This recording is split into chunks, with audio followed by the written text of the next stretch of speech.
প্রিয় শিক্ষার্থীরা, বোর্ডের দিকে লক্ষ্য করো। বোর্ডে একটি সমস্যা দেওয়া আছে, এই সমস্যাটির সমাধান এখন আমরা করব। ওকে, তো সমস্যাটি কি দেখে নেই। রিতা বলতো কতটি? 255টি। সবাই লক্ষ্য করবে এবং সবাই কথা বলতে হবে। 255টি মার্বেল ছিল। সে তা থেকে তার ছোট ভাইকে বলতো কতটি?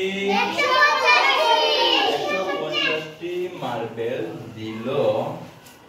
রিধার কতগুলো মার্বেল রইল? ঠিক আছে, এটা কি করতে বের করতে হবে? হ্যাঁ, রিধার কতটি মার্বেল রইল ঠিক করে বের করতে হবে। তাহলে লিখতে পারি আমরা রিধার মার্বেল ছিল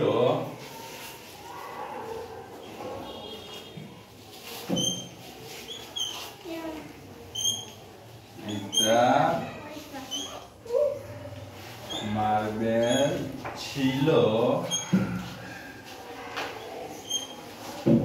কতটি? 255টি। হ্যাঁ, 255টি। ওকে, এবার কি বলতে? ছোট ভাইকে দিল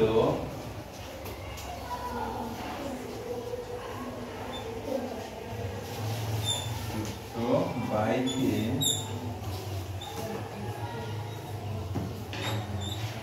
কে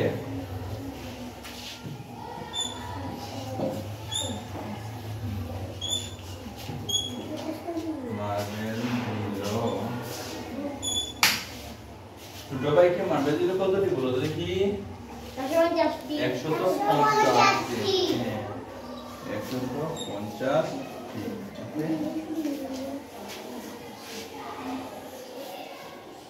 তো রিতার কতগুলো মার্বেল রইল? হ্যাঁ, মার্বেল রিতার মার্বেল রইল। রিতার মার্বেল রইল।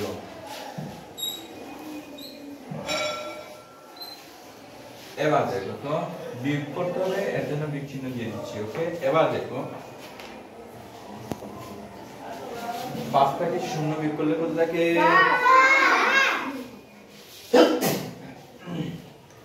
5 থাকে। ওকে, হ্যাঁ 5 বসালাম। এবার দেখো 5 থেকে 5 বিয়োগ করলে কত থাকে? 1 0। 5 থেকে 5 বিয়োগ করলে তাইলে ভালো করে বুঝবা, আগে 0 বসবে। ওকে, এবার 2 থেকে 1 বিয়োগ করলে কত থাকে? 1। তাহলে কতটি হলো? 105টি। ওকে, তাহলে এর মার্বেল রইল 105টি। তাহলে উত্তর হবে 105টি। তাহলে রিতার কতটি মার্বেল রইল? 105। হ্যাঁ, 105টি মার্বেল রইল। ওকে, তো এই অঙ্কটি বুঝতে পারছো তোমরা সবাই? হ্যাঁ, যদি বুঝে থাকলে তাহলে তোমাদেরকে অনেক অনেক ধন্যবাদ।